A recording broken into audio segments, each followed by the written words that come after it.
Universal adult franchise क्या है?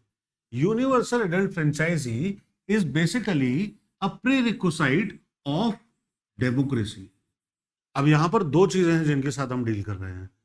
कौन कौन से शब्द हैं? एक तो democracy, what is democracy, and the other term is universal adult franchise.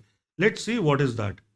Now when we talk about democracy, it is government by the people, for the people and of the people. जबकि universal adult franchise क्या है? It is made up of 3 words, right? The number 1 word is universal, मतलब provided to everyone. Adult मतलब 18 से ज्यादा, adult 18 के ऊपर। And franchise मतलब your right to vote. Now start listing very carefully because the game is about to begin. Universal है ये। How do you make it universal?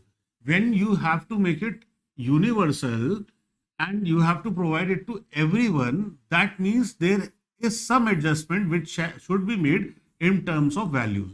अगर डिफिकल्ट लग रहा है तो सिंपल तरीके से इतना समझ लो कि यूनिवर्सल बनाना है तो और सबको देना है तो सबको समान देना पड़ेगा, सबको इक्वल देना पड़ेगा। आप किसी को ज्यादा किसी को कम नहीं दे सकते। ज्यादा कम नहीं दे सकते मतलब हम लोग बात कर रहे हैं वैल्यू की, तो सबकी वैल्यू जो रहेगी वो बराबर रहेगी।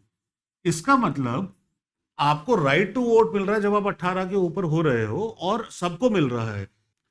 इसका मतलब आपके वोट की वैल्यू सब किसी के वोट की वैल्यू की बराबर है। मतलब मैं जो वोट दूंगा और जो मेरे वोट की वैल्यू होगी वही वैल्यू आपके वोट की होगी।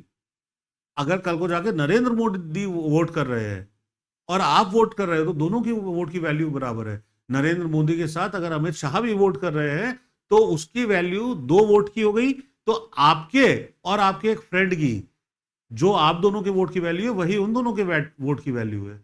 दैट मींस इक्वालिटी की बात हो रही है, तभी ये यूनिवर्सल कहलाता है।